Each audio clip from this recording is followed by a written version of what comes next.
जैसा कि last episode में हमने देखा कि दो प्रिजनर्स ने मू यान को देख लिया था और उन्हें इस बात का अंदाजा हो गया था कि यहाँ से मू यान के हाथ कुछ स्पेशल चीज लगी है। इसीलिए वो सोचते हैं कि हम इसे मारकर इससे वो छीन लेते हैं और इसी के साथ उन्होंने अपना स्पिरिचुअल बीस्ट निकालकर मू यान के ऊपर हमला करना शुरू कर दिया था। इसके रिटर्न में मू यान भी अपना आई सेल्फ बाहर निकाल लेता है और उसके एक ही अटैक से इनका सोल बीस्ट तो बेचारा चकनाचूर हो गया था। उस आई सेल्फ की इतनी ज्यादा पावर्स को देखकर ये दोनों प्रिजनर्स बहुत ज्यादा डर चुके थे, इसीलिए वो अपनी जान बचाकर वहां से भागने लगे थे। उन्हें भागता हुआ देखकर मू यान आई सेल्फ को उनके सामने एक आइस वॉल बनाने को कहता है, पर बेचारा आई सेल्फ तो उनके सामने दीवार बनाने की बजाय उनके पीछे बना देता है, जिसकी वजह से इन्हीं का रास्ता ब्लॉक हो गया था और वो दोनों प्रिजनर्स इनके हाथों बचकर निकल गए थे। जिस पर मू यान आई सेल्फ को समझाते हुए कहता है, बच्चे हमें उन्हें भागने से रोकना था, तो तुम्हें उनके सामने दीवार बनानी थी, ना कि उनके पीछे। चलो कोई बात नहीं, तुम्हारे पास अभी फाइट का एक्सपीरियंस नहीं है, पर धीरे धीरे तुम समझ जाओगे। अब इसके बाद मू यान आगे बढ़ने लगा था तो तभी उसे अपने सामने एक स्क्रोल पड़ा हुआ नजर आता है। जब वो स्क्रोल को उठाता है तो उसे मालूम हो गया था कि ये उन दोनों प्रिजनर्स का है जिनसे जल्दी जल्दी में भागते हुए ये गिर गया होगा। मू यान उस स्क्रोल को ओपन करके देखता है तो उसे पता चलता है कि ये तो यहाँ पर मौजूद सारे के सारे प्रिजनर्स की नेम लिस्ट है, जिनमें उनके नेम्स के साथ साथ सोल प्रिंट्स लगे हुए हैं। अगर कोई प्रिजनर मारा गया तो उसका सोल प्रिंट भी यहाँ से खत्म हो जाएगा। ऐसा इसलिए किया गया ताकि यहाँ से कोई भी प्रिजनर जिंदा बचकर ना भाग सके। आई सेल्फ भी जब उस स्क्रोल को देख रहा होता है तो उसे उस स्क्रोल के पीछे कुछ लगा हुआ नजर आता है, तो वो इसके बारे में मू यान को बताता है। मू यान उसे देखता है तो उसे पता चल गया था कि ये तो यहाँ का मैप है जिस जगह पर अभी मैं मौजूद हूँ। इसीलिए अब वो परेशान होते हुए कहता है, यहाँ का माहौल अब डे बाय डे बहुत ज्यादा डेंजरस होने वाला है, मुझे अब और भी ज्यादा केयरफुल रहना होगा। उसके ये कहते ही व्यू चेंज हो जाता है और दूसरी तरफ हम एक प्रिजनर को भागते हुए देखते हैं जिसके पीछे काओजी लगा हुआ था। काओजी के फियर्स वुल्फ ने उस प्रिजनर का पीछा करते हुए उसे जान से मार डाला था। तो अब इसके बाद काओजी उसकी डेड बॉडी के पास आकर उसके पास जो भी सामान था वो सारे का सारा सामान ले लेता है, पर उसे ज्यादा कुछ नहीं मिलता। इसीलिए वो उसे किक करते हुए कहता है, तुमने सारी रात मुझसे अपना पीछा करवाया, मुझे लगा था तुम्हारे पास कुछ खास होगा, पर तुम तो यूजलेस निकले, मेरी सारी मेहनत बेकार गई।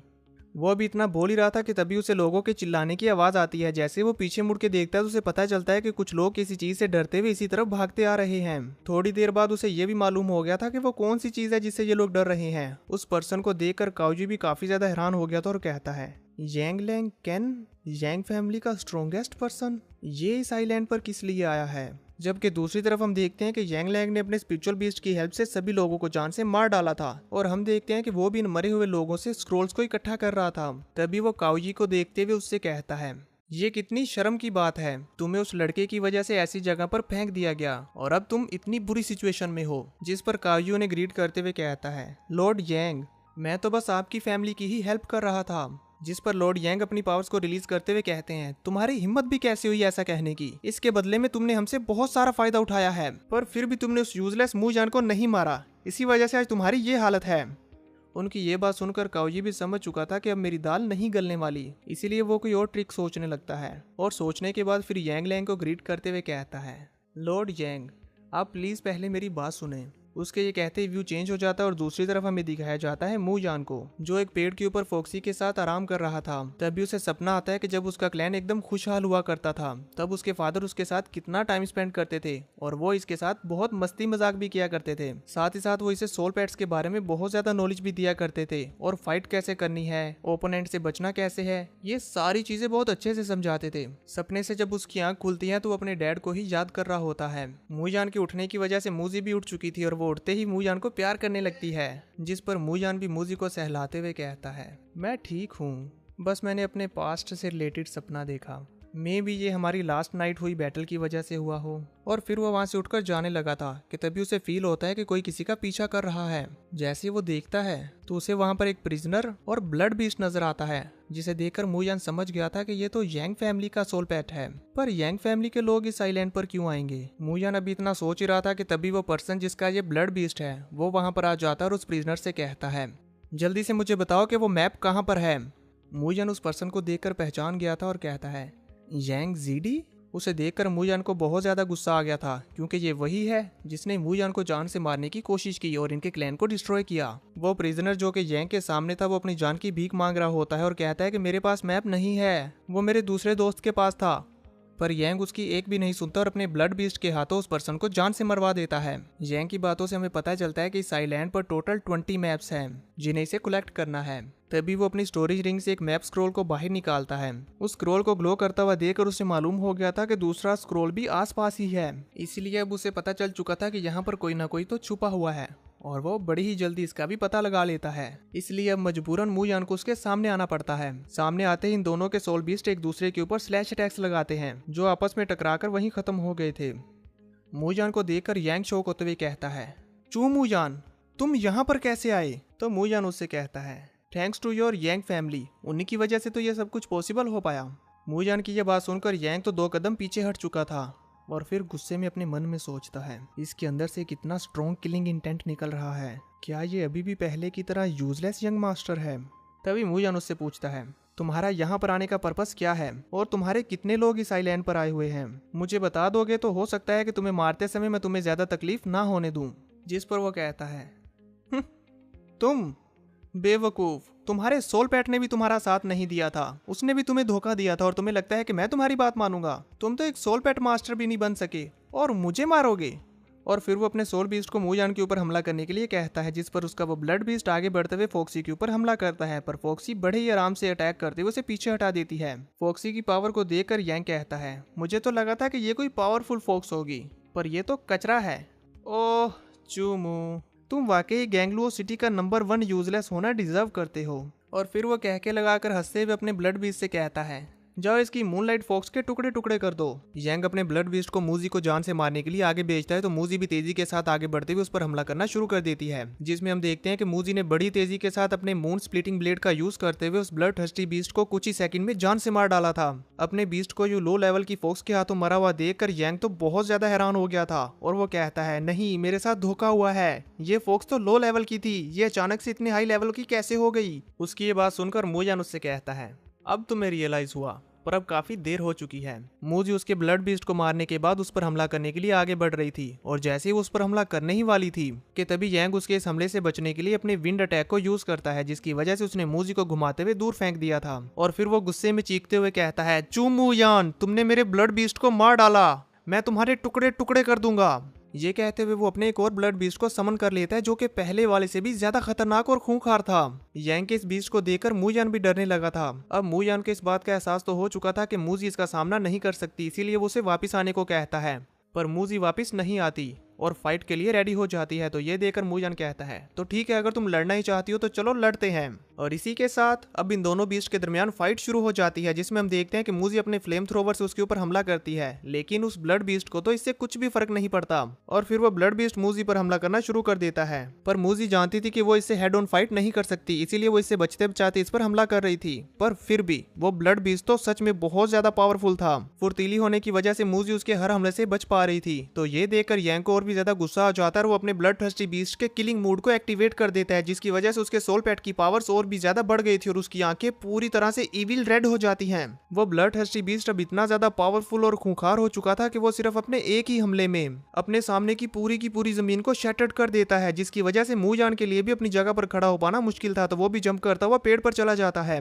अब इन दोनों के सोल बीस्ट के दरमियान हमें एक बहुत ही ज्यादा खूंखार और फियर्स लेवल की फाइट देखने को मिलती है, जो कि आप स्क्रीन पर देख ही सकते हैं कि ये कितनी बुरी तरह से लड़ रहे थे। दोनों के ही हमले बहुत ही पावरफुल और खतरनाक थे। यंग जब देखता है कि मू यान और उसकी फोक्स हार मानने का नाम ही नहीं ले रहे, तो वो एक चीट कोड यूज करता है और अपने सेकंड सोल बीस्ट की पावर्स को यूज करते हुए उनके चारों तरफ ग्रीन ऑरा फैला देता है। साथ ही साथ वो अपने सोल बीस्ट की वाइन्स को यूज करते हुए मू यान और फॉक्सी को जकड़ने की कोशिश भी करता है, पर मू यान उससे पहले ही अपनी आइस पावर्स को यूज करते हुए उसकी सारी की सारी वाइन्स को फ्रीज कर देता है। इसकी वजह से इनके आसपास का सारा ग्राउंड फ्रीज हो गया था और जितना भी ऑरा था वो सारा हट चुका था, जिसका फायदा उठाते हुए मूजी ब्लड थर्स्टी बीस्ट पर हमला करके उसे जान से मारने की कोशिश करती है। पर उसका यह दाव उसी पर उल्टा पड़ गया था, क्योंकि ये ब्लड थर्स्टी बीस्ट जो कि अब बहुत ज्यादा पावरफुल हो चुका है, वो तेजी के साथ दौड़ लगाते हुए मूजी को एक जोरदार टक्कर मारता है, जिसकी वजह से उसकी हालत खराब हो गई थी। मूजी को इतनी बुरी हालत में देखकर मू यान उसे बचाने के लिए जाना चाहता था, पर यंग के बीस्ट की वाइन्स की वजह से वो ऐसा नहीं कर पाता। जबकि वो ब्लड थर्स्टी बीस्ट जो कि मूजी को जान से मारने ही वाला था,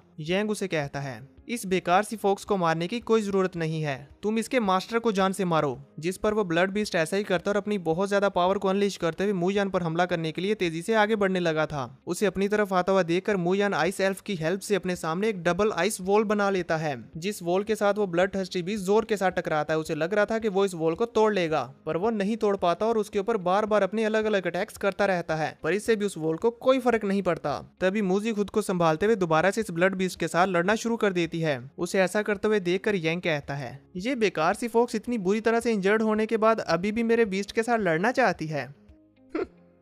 मूयान, तुम्हारे पेट्स भी तुम्हारी तरह ही कचरा हैं।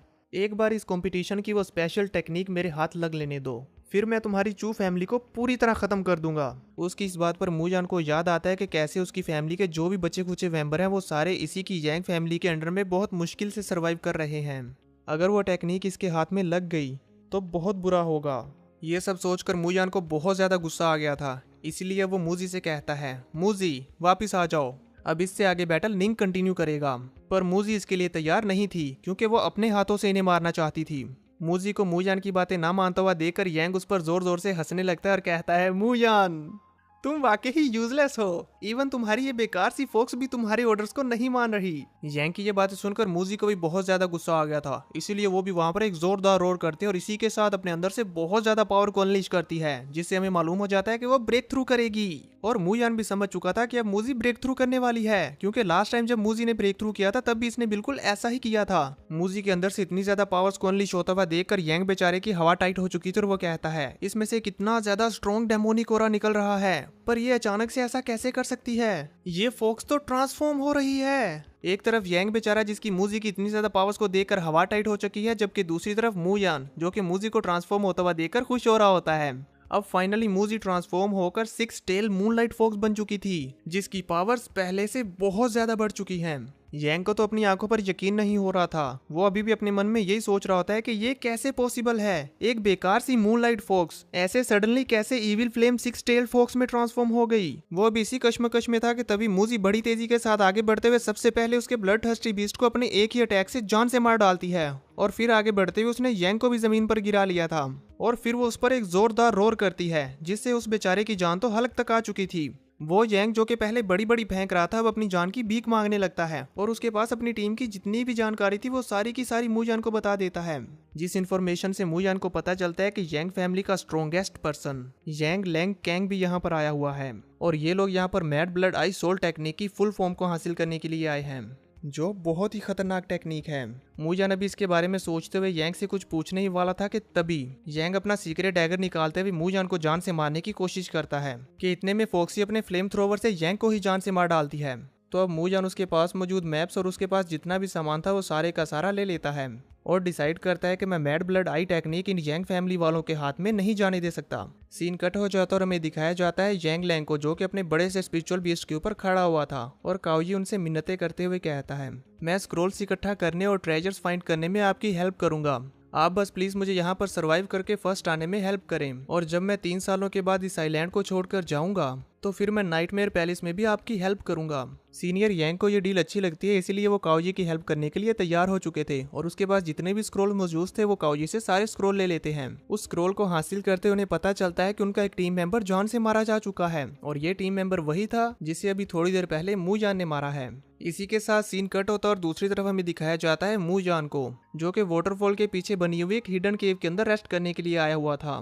यहाँ पर आकर वो सबसे पहले मूजी को रेस्ट करने के लिए अपने स्पिरिचुअल सी में भेज देता है, और उसके बाद अपनी पावर्स को चेक करते हुए कहता है, फाइनली अब मैं सोल मास्टर के लेवल तक पहुंच चुका हूँ, और अब मैं उस व्हाइट आई नाइटमेयर डीमन को आसानी से कंट्रोल कर पाऊंगा। अगर मैं इसमें कामयाब हो गया तो फ्यूचर में मैं उस यंग फैमिली के स्ट्रॉन्गेस्ट पर्सन यंग लैंग का भी सामना कर सकूंगा। ये सब सोचने के बाद वो जैसे व्हाइट आई नाइटमेयर डीमन को कंट्रोल करने के लिए उसे समन करता है, तो उसे देखकर उसकी हालत काफी ज्यादा खराब हो चुकी थी, क्योंकि व्हाइट आई नाइटमेयर डीमन उसकी सोच से भी ज्यादा पावरफुल हो चुका था। उसे तो लग रहा था कि ये अभी लेवल 4 पर है। मूयान उसको इतने हायर लेवल पर देखकर काफी ज्यादा डर गया था। तभी सीन कट हो जाता है और दूसरी तरफ हम देखते हैं यंग लैंग को, जो अपने फ्लाइंग बीस्ट की सवारी करते हुए उस जगह पर जा रहा होता है जहां उसका एक टीम मेंबर मारा गया, और जाते हुए रास्ते में वो सोचता है, इस डीमन आइलैंड पर सिर्फ एक ही ऐसा पर्सन है जिसके पास व्हाइट आई नाइटमेयर डीमन है, हो ना हो जरूर उसी ने मेरे टीम मेंबर को मारा होगा।